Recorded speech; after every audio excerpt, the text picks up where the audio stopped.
ಅಕ್ಕ ಮಹಾದೇವಿ ಕನ್ನಡದ ಪ್ರಥಮ ಕವಯತ್ರಿ, ವಚನಗಾರ್ತಿಯಾಗಿ, ಶರಣ ಚಳುವಳಿಯ ಪ್ರಮುಖರಾಗಿ, ಅಕ್ಕರೆಯ ಅಕ್ಕನಾಗಿ ಮಹಾದೇವಿ ಪ್ರಸಿದ್ಧರು. ಸಾಕ್ಷಾತ್ ಶಿವನನ್ನು ಮಲ್ಲಿಕಾರ್ಜುನ ರೂಪಿಯಾಗಿ ಪತಿ ಎಂದು ಸ್ವೀಕರಿಸಿ ಕೇಶಾಂಬರಿಯಾಗಿ ಲೌಕಿಕ ಜಗತ್ತನ್ನು ಬೆರಗುಗೊಳಿಸುತ್ತಾ ಸಾಗಿದವರು. ಮೇಲೊಂದು ಮನೆಯ ಮಾಡಿ ಮೃಗಗಳಿಗೆ ಅಂದಿದೊಡೆ ಎಂತಯ್ಯ,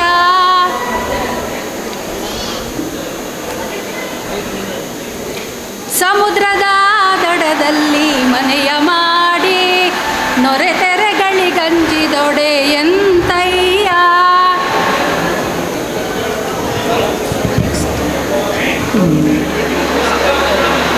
ಸಂತೆಯೊಳಗೊಂದು ಮನೆಯ ಮಾಡಿ ಶಬ್ದಕ್ಕೆ ನಾಚಿದೊಡೆ ಎಂತಯ್ಯ, ಓ ಚೆನ್ನ ಮಲ್ಲಿಕಾರ್ಜುನ ದೇವ ಕೇಳಯ್ಯ, ಲೋಕದಲ್ಲಿ ಹುಟ್ಟಿದ ಬಳಿಕ ಸ್ತುತಿ ನಿಂದನೆಗಳು ಬಂದಲ್ಲಿ ಕೋಪವ ತಾಳದೆ ಸಮಾಧಾನಿಯಾಗಿರಬೇಕು. ವಚನ ಸಾಹಿತ್ಯಕ್ಕೆ ಚನ್ನಮಲ್ಲಿಕಾರ್ಜುನ ಎಂಬ ಅಂಕಿತ.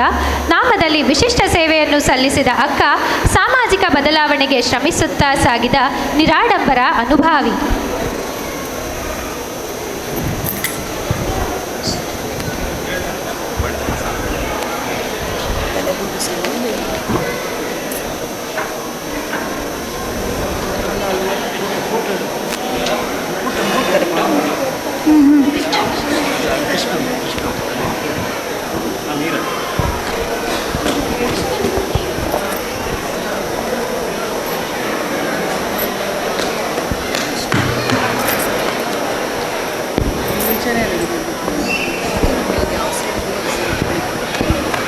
ಬಾಲ್ಯದಲ್ಲಿ ಕೃಷ್ಣ ಪರಮಾತ್ಮನಲ್ಲಿ ಮೋಹಿತಳಾದ ಮೀರಾ ಪರಮಭಕ್ತೆ.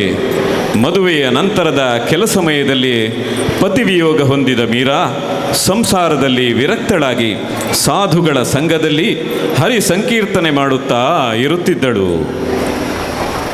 ठाकुर जी आपको मेरा प्रणाम। मारा रे गिरिधरा गोपाल, मारा रे गिरिधरा गोपाल, दूसरा न कोया, दूसरा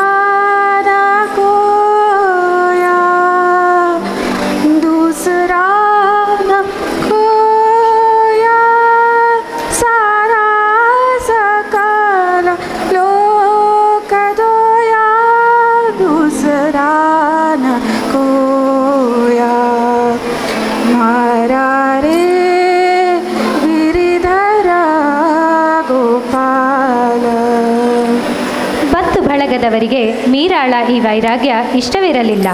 ಅವರು ಮೀರಾಳಿಗೆ ವಿಷ ಉಣಿಸಲು ಹೇಸಲಿಲ್ಲ. ಗಿರಿಧರ ಗೋಪಾಲ ಎಂಬ ಅಂಕಿತದಲ್ಲಿ ಶ್ರೀಕೃಷ್ಣನ ಕುರಿತಾದ ಕೃತಿಗಳನ್ನು ರಚಿಸಿ ಹಾಡಿದ ಮೀರಾಬಾಯಿಯ ಹೆಸರು ಕೃಷ್ಣ ಪಂಥದಲ್ಲಿ ಅಗ್ರಮಾನ್ಯವಾಗಿದೆ.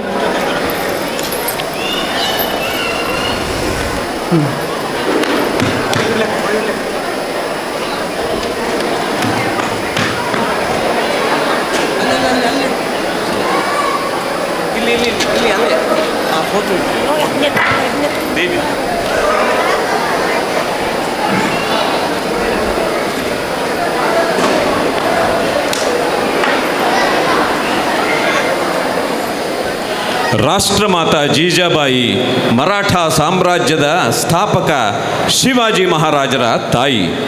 ಕುದುರೆ ಸವಾರಿ, ಕತ್ತಿ ವರಸೆಗಳನ್ನು ಬಲ್ಲ ಜೀಜಾಬಾಯಿ ಬಹಳ ಮಹತ್ವಾಕಾಂಕ್ಷೆಯ ವೀರನಾರಿ. ಮಗನಾದ ಶಿವಾಜಿಗೆ ಸ್ವರಾಜ್ಯದ ಪಾಠವನ್ನು ಎಳವೆಯಲ್ಲಿಯೇ ಹೇಳಿಕೊಟ್ಟು ವೀರನನ್ನಾಗಿ ರೂಪಿಸಿದವಳು. ಬಹಳ ವರ್ಷಗಳ ಕಾಲ ನನಗೆ ಮಕ್ಕಳಾಗಿರಲಿಲ್ಲ. ಮಾತೆ ಭವಾನಿಯಲ್ಲಿ ತೇಜಸ್ವಿ ಪರಾಕ್ರಮಿಯಾದ ಮಗನನ್ನು ಬೇಡಿದೆ. ಮಾತೆಯು ನನಗೆ ಶಿವಾಜಿಯನ್ನು ಕರುಣಿಸಿದಳು. ನಾನು ಬಾಲ್ಯದಲ್ಲಿಯೇ ಅವನಿಗೆ ಸಾಹಸ ಕಥೆಗಳನ್ನು ಹೇಳಿಕೊಟ್ಟಿದ್ದೇನೆ. ಅಲ್ಲದೆ ಭಾರತದ ಸ್ವರಾಜ್ಯಕ್ಕಾಗಿ ಪ್ರೇರಣೆಯನ್ನು ಕೊಟ್ಟಿದ್ದೇನೆ. ಆಡಳಿತದಲ್ಲಿಯೂ ಬಲು ಧೀರೆಯಾಗಿದ್ದ ಜೀಜಾಬಾಯಿ ಹಲವು ದೇವಸ್ಥಾನಗಳನ್ನು ನವೀಕರಿಸಿದ್ದಾರೆ. ಶಿವಾಜಿಯ ಪಟ್ಟಾಭಿಷೇಕ ನಡೆದ ಕೆಲವೇ ದಿನಗಳಲ್ಲಿ ಅಸುನೀಗಿದ ಜೀಜಾಬಾಯಿ ವೀರಮಾತೆ ಎಂದೇ ಪ್ರಸಿದ್ಧಳು.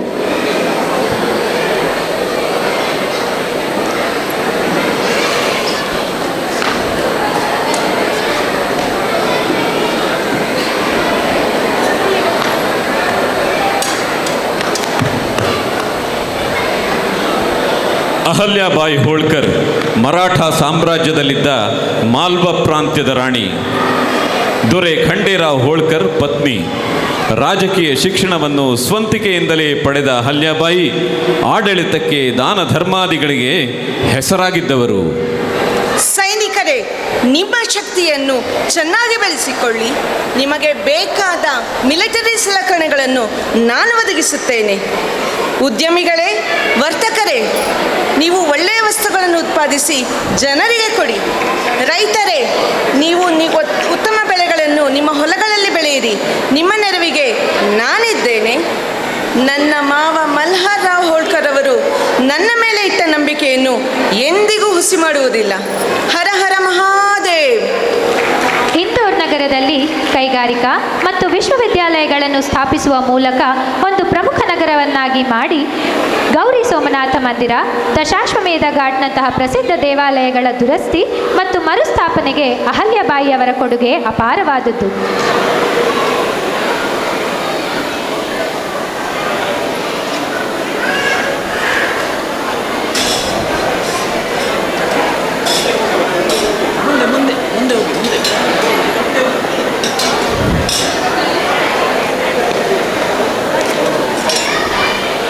ಚಿತ್ರದುರ್ಗದ ಕೋಟೆಯ ಕಾವಲುಗಾರನ ಹೆಂಡತಿಯಾಗಿದ್ದ ಓಬವ್ವ ದೇಶದ ವೀರ ನಾರಿಯರ ಸಾಲಿನಲ್ಲಿ ನಿಲ್ಲುತ್ತಾಳೆ.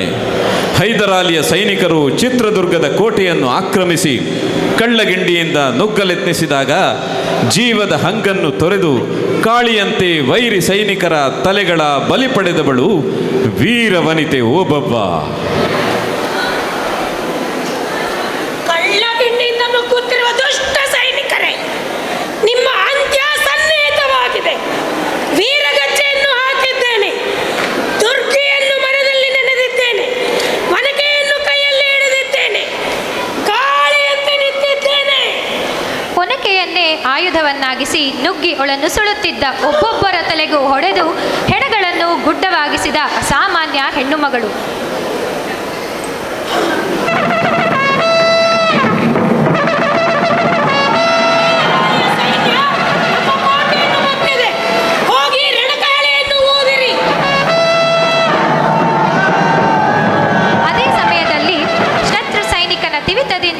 ವೀರಮರಣ ಹೊಂದಿ ಅಮರಳಾದಳು ಓಬವ್ವ, ದುರ್ಗವು ಮರೆಯದ ಓಬವ್ವ.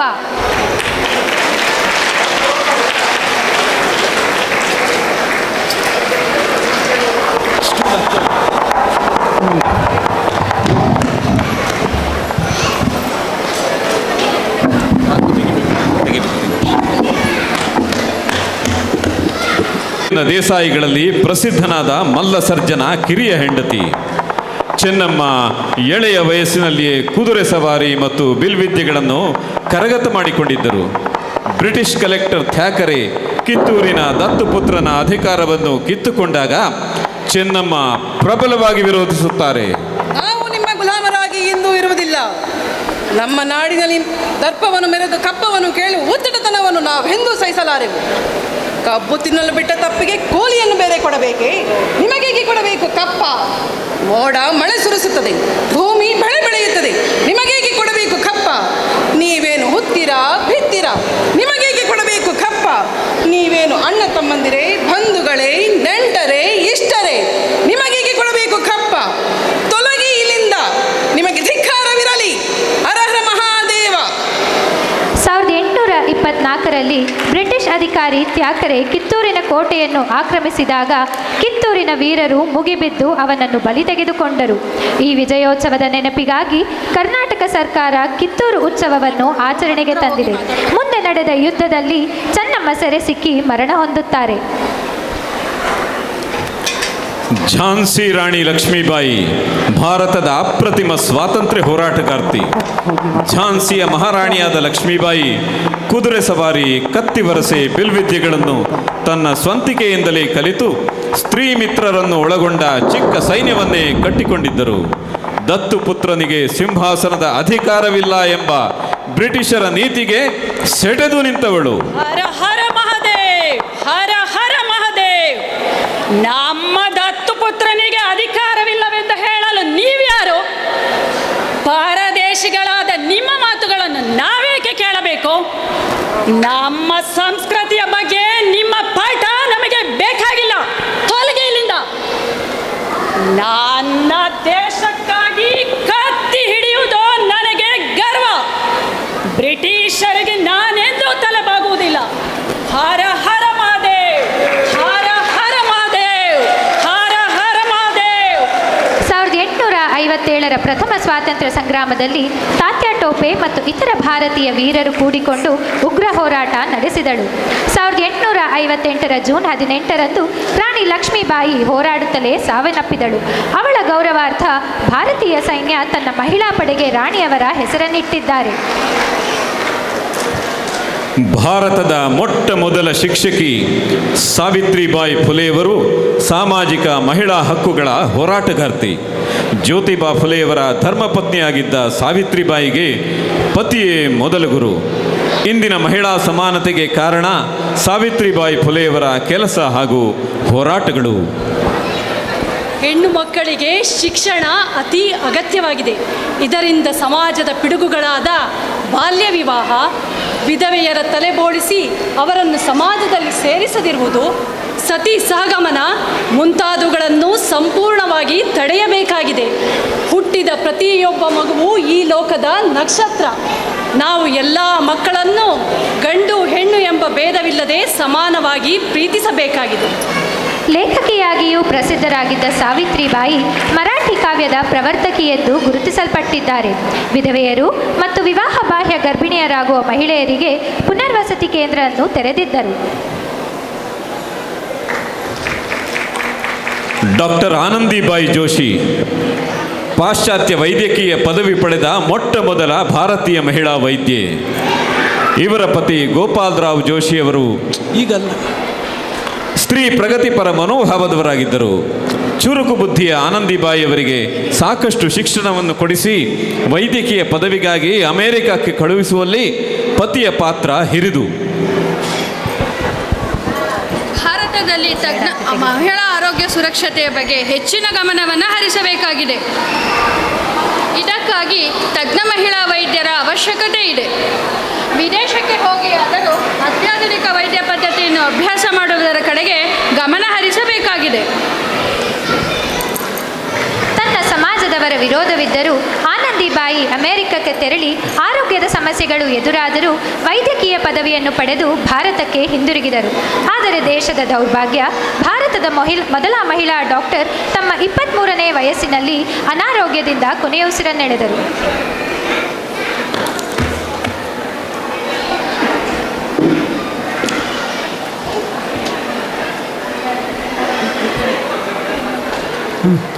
ಪಂಡಿತ ರಮಾಬಾಯಿ ಭಾರತೀಯ ಸಮಾಜ ಸುಧಾರಕಿ ಮತ್ತು ಮಹಿಳಾ ವಿಮೋಚನೆಗಾಗಿ ಹೋರಾಡಿದ ಧೀಮಂತ ಮಹಿಳೆ. ಬಾಲ್ಯದಲ್ಲಿಯೇ ತಂದೆಯಿಂದ ಸಂಸ್ಕೃತ ಗ್ರಂಥಗಳನ್ನು ಅಧ್ಯಯನ ಮಾಡಿದ್ದ ರಮಾಬಾಯಿ ಎಳವೆಯಲ್ಲಿಯೇ ಗಂಡನನ್ನು ಕಳೆದುಕೊಂಡು ನೋವನ್ನು ಅನುಭವಿಸಿದವರು. ಬಾಲ್ಯ ವಿವಾಹದ ದೌರ್ಜನ್ಯಗಳು, ಮಹಿಳೆಯರ ಶಿಕ್ಷಣ, ಸಮಾನತೆಗಾಗಿ ಹೋರಾಡಲಾರಂಭಿಸಿದವರು. ಹೆಣ್ಣು ಮಕ್ಕಳ ಮತ್ತು ಬಾಲ ವಿಧವೆಯವರ ಮೇಲೆ ಎಂಥ ದೌರ್ಜನ್ಯ ನಡೆಯುತ್ತಿದೆ. ವಿದ್ಯಾವಂತರು, ಬುದ್ಧಿವಂತರು ಎನಿಸಿಕೊಂಡ ಸಮಾಜದಲ್ಲೇ ಈ ತಾರತಮ್ಯ ಹೆಚ್ಚು. ಸ್ತ್ರೀಯರ ಹಕ್ಕುಗಳ ನಿರಾಕರಣೆ, ಜಾತಿ ವ್ಯವಸ್ಥೆಯ ಅಣಕ, ಹೆಣ್ಣು ಮಕ್ಕಳ ದೌರ್ಜನ್ಯ ಸಾರಾಸಗಟಾಗಿ ವಿರೋಧಿಸಲೇಬೇಕಾಗಿದೆ. ಯತ್ರ ನಾರ್ಯಸ್ತು ಪೂಜ್ಯಂತೆ ರಮಂತೆ ತತ್ರ ದೇವತಾಃ ಎಂದಿದ್ದಾರೆ ಋಷಿಮುನಿಗಳು. ಎಲ್ಲಿ ಸ್ತ್ರೀಯರಿಗೆ ಗೌರವಾದರಗಳು ಇರುತ್ತವೆಯೋ ಅಲ್ಲಿ ಎಲ್ಲ ದೇವತೆಗಳು, ಅಂದರೆ ಎಲ್ಲ ಸಂಪತ್ತುಗಳು ನೆಲೆಯಾಗಿರುತ್ತವೆ. ಆದ್ದರಿಂದ ಸ್ತ್ರೀಯರ ಮೇಲಿನ ದೌರ್ಜನ್ಯಗಳನ್ನು ಖಂಡಿಸಲೇಬೇಕಾಗಿದೆ. ಕಲ್ಕತ್ತಾ ವಿಶ್ವವಿದ್ಯಾಲಯದಿಂದ ಪಂಡಿತ ಎಂಬ ಉಪಾಧಿಯನ್ನು, ಸರಸ್ವತಿ ಎಂಬ ಪ್ರಶಸ್ತಿಯನ್ನು ಪಡೆದುಕೊಂಡಿರುವ ರಮಾಬಾಯಿ ವೈದ್ಯಕೀಯ ಶಿಕ್ಷಣಕ್ಕಾಗಿ ಇಂಗ್ಲೆಂಡ್ ಹಾಗೂ ಅಮೆರಿಕಕ್ಕೂ ಪಯಣ ಬೆಳೆಸಿದರು. ಮಗಳ ಮರಣದ ಆಘಾತಕ್ಕೆ ಒಳಗಾದ ರಮಾಬಾಯಿ ಆ ನೋವಿನಿಂದಲೇ ಕೊನೆಯ ಉಸಿರನ್ನೆಳೆದರು. ಸಾಲು ಮರದ ತಿಮ್ಮಕ್ಕ ಯಾವುದೇ ಔಪಚಾರಿಕ ಶಿಕ್ಷಣವನ್ನು ಪಡೆಯಲಾಗಲಿಲ್ಲ.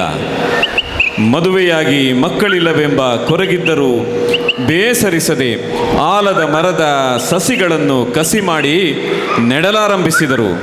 ಅವರ ಪತಿಯು ಈ ಪವಿತ್ರ ಕಾರ್ಯದಲ್ಲಿ ಜೊತೆಯಾದರು. ಈ ಸಾಲು ಮರಗಳೇ ನನ್ನ ಮಕ್ಕಳು. ನಿಮಗೆಲ್ಲ ಒಂದೋ ಎರಡೋ ಮಕ್ಕಳಿರಬಹುದು, ನನಗೆ ನೋಡಿ ನೂರಾರು ಮಕ್ಕಳು. ನಾನೆಂಥ ಭಾಗ್ಯವಂತೆ.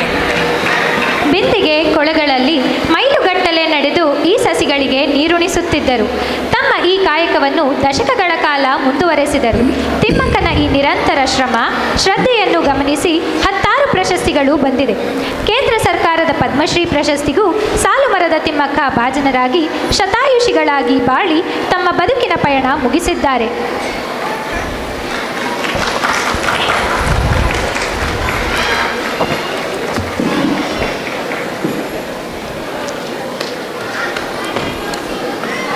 ಸುಧಾಮೂರ್ತಿಯವರು ಸಾಫ್ಟ್ವೇರ್ ಕ್ಷೇತ್ರದ ಅಗ್ನಿ.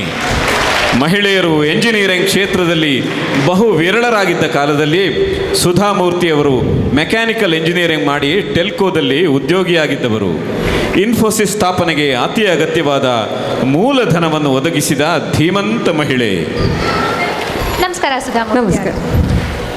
ನಿಮ್ಮ ಈ ಸಾಧನೆಯ ಗುಟ್ಟೇನು? ನೋಡಿ, ಮನುಷ್ಯ ತಾನು ಸಮಾಜದಿಂದ ಸಂಪಾದಿಸಿದ ಹಣದಿಂದ ಒಂದು ಸ್ವಲ್ಪವಾದರೂ ಸಮಾಜಕ್ಕೆ ವಾಪಸ್ ಕೊಡಬೇಕು. ಇದು ನನ್ನ ಅಭಿಪ್ರಾಯ ಮತ್ತು ನಮ್ಮ ಕರ್ತವ್ಯ ಕೂಡ. ಉತ್ತಮ ಜೀವನಕ್ಕೆ ಭಾರತೀಯ ಸಂಸ್ಕೃತಿ ಮತ್ತು ಸಂಸ್ಕಾರಗಳೇ ಅಡಿಪಾಯ. ನನಗೆ ಸರಳ ಜೀವನ ಮತ್ತು ಸಾಮಾನ್ಯ ಜನರ ಜೊತೆಗೆ ಬೆರೆಯುವುದೆಂದರೆ ತುಂಬ ಇಷ್ಟ. ಅದರಲ್ಲೂ ಹೆಣ್ಣು ಮಕ್ಕಳು ಸಂಸ್ಕೃತಿ ಮತ್ತು ಸಮಾಜಗಳನ್ನು ಮೈಗೂಡಿಸಿಕೊಂಡರೆ ಮುಂದಿನ ಸಮಾಜ ಆರೋಗ್ಯಕರವಾಗಿ ಬೆಳೆಯುವುದರಲ್ಲಿ ಸಂದೇಹವೇ ಇಲ್ಲ. ತುಂಬ ಚೆನ್ನಾಗಿ ಹೇಳಿದ್ರಿ. ಹಾಗೆ ಈಗಿನ ಯುವತೆಗೆ ನಿಮ್ಮ ಒಂದು ಸಂದೇಶ? ನನಗೆ ಈಗಿನ ಯುವಕರು ಯುವತಿಯರಿಗೆ ಅಂತ ಹೇಳಬೇಕು, ಒಂದು ಮುಖ್ಯವಾದ ಅಂಶ ಅಂದರೆ, ನೀವು ಯಾವುದೇ ಕ್ಷೇತ್ರದಲ್ಲಿ ಕೆಲಸ ಮಾಡಿ ಅಲ್ಲಿ ನಿಮ್ಮ ಶ್ರದ್ಧೆ, ನಿಮ್ಮ ಕೆಲಸದ ಬಗ್ಗೆ ಡೆಡಿಕೇಶನ್ ಇರಬೇಕು. ನಿಮ್ಮ ಐಡೆಂಟಿಟಿ ಅಂದರೆ ನಿಮ್ಮ ಕೆಲಸವೇ ಹೊರತು ನೀವು ಸಂಪಾದಿಸಿದ ಹಣವಲ್ಲ ಅಥವಾ ಹಾಕುವ ಉಡುಪಲ್ಲ. ಇದೊಂದು ನಾನು ಮುಖ್ಯವಾಗಿ ಹೇಳಬೇಕಾಗಿದ್ದು ಒಂದು ವಿಷಯ. ಮತ್ತು ಇನ್ನೊಂದು ವಿಷಯ ಅಂದರೆ, ನಮ್ಮನ್ನು ಹುಟ್ಟಿ ಬೆಳೆಸಿ ದೊಡ್ಡವರನ್ನಾಗಿ ಮಾಡಿದ ತಂದೆ ತಾಯಿಯರನ್ನು ಯಾವತ್ತೂ ಮರಿಬಾರ್ದು. ಅವರನ್ನು ತುಂಬ ಚೆನ್ನಾಗಿ ನೋಡ್ಕೊಳ್ಬೇಕು. ತುಂಬ ಚೆನ್ನಾಗಿ ಹೇಳಿದ್ರಿ. ಇನ್ಫೋಸಿಸ್ ಫೌಂಡೇಶನ್ ಅನ್ನು 1996ರಲ್ಲೇ ಸ್ಥಾಪಿಸಿದ ಸುಧಾಮೂರ್ತಿಯವರು ಫೌಂಡೇಶನ್ ಮೂಲಕ ಅನೇಕ ಮಹತ್ ಕಾರ್ಯಗಳನ್ನು ಮಾಡಿದ್ದಾರೆ.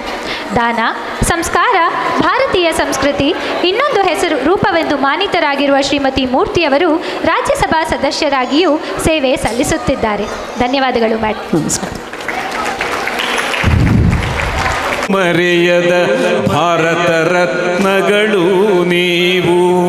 ರಾಷ್ಟ್ರದ ಹಿತಕ್ಕೆ ಮುಡಿಪಾಗಿ, ರಾಷ್ಟ್ರದ ಸೇವೆಗೆ ಬಲಿಯಾಗಿ, ಹಿಂದೂಸ್ತಾನವು ಎಂದೂ ಮರೆಯದ ಭಾರತ ರತ್ನಗಳು ನೀವು. ಧನ್ಯವಾದಗಳು. ಪಾತ್ರ ಪರಿಚಯ: ಅಕ್ಕ ಮಹಾದೇವಿಯಾಗಿ ಶ್ರೀಮತಿ ಸುಧಾ ಶ್ರೀನಿವಾಸರಾವ್, ಮೀರಾಬಾಯಿಯಾಗಿ ಶ್ರೀಮತಿ ಮಾನಸಿ ಮರಾಠೆ, ಜೀಜಾಬಾಯಿಯಾಗಿ ಶ್ರೀಮತಿ ನೀತಾ ಉದ್ಯಾವರ್, ಅಹಲ್ಯಾಬಾಯಿ ಹೋಳ್ಕರ್ ಆಗಿ ಶ್ರೀಮತಿ ನಮಿತಾ ಅನಿಲ್. ಎಲ್ಲರೂ ಪ್ಲೀಸ್ ದಯವಿಟ್ಟು ಚಪ್ಪಾಳೆ ತಟ್ಟಿ. They are are proud people. Ahilyabai Holkar ಆಗಿ ಶ್ರೀಮತಿ ನಮಿತಾ ಅನಿಲ್, ಒನಕೆ ಓಬವ್ವರಾಗಿ ಶ್ರೀಮತಿ ಸುಪರ್ಣಾ ವೆಂಕಟೇಶ್, ಕಿತ್ತೂರು ರಾಣಿ ಚೆನ್ನಮ್ಮರಾಗಿ ಶ್ರೀಮತಿ ಪುಷ್ಪಲತಾ ಶಿವರಾಜ್, ಝಾನ್ಸಿ ರಾಣಿ ಲಕ್ಷ್ಮೀಬಾಯಿ ಶ್ರೀಮತಿ ವಾಣಿ ಪ್ರಶಾಂತ್, ಸಾವಿತ್ರಿಬಾಯಿ ಫುಲೆಯಾಗಿ ಶ್ರೀಮತಿ ಶೈಲಾ ವೆಂಕಟೇಶ್, ಡಾಕ್ಟರ್ ಆನಂದಿಬಾಯಿಯಾಗಿ ಶ್ರೀಮತಿ ರಶ್ಮಿ ಗಣೇಶ್, ಪಂಡಿತ ರಮಾಬಾಯಿಯಾಗಿ ಶ್ರೀಮತಿ ಭಾರತಿ ಭಟ್, ಸಾಲು ಮರದ ತಿಮ್ಮಕ್ಕರಾಗಿ ಶ್ರೀಮತಿ ವಿಜಯ ಶ್ರೀವತ್ಸ, ಸುಧಾಮೂರ್ತಿಯಾಗಿ ಶ್ರೀಮತಿ ಮಂಗಳಾ ವಜೆ, ನಿರ್ದೇಶನ ಶ್ರೀಯುತ ಬಾಲಚಂದ್ರ ದಾಮ್ಲೆ, ಪರಿಕಲ್ಪನೆ ಶ್ರೀಮತಿ ಮಂಗಳಾ ವಜೆ, ಹಿನ್ನೆಲೆ ಸಂಗೀತ ಅಥರ್ ಜೋಶಿ, ನಿರೂಪಣೆ ಶ್ರೀಯುತ ಬಾಲಚಂದ್ರ ದಾಮ್ಲೆ ಹಾಗೂ ಶ್ರೀಮತಿ ಅಮಿತಾ ಹರ್ಷ. ಧನ್ಯವಾದಗಳು.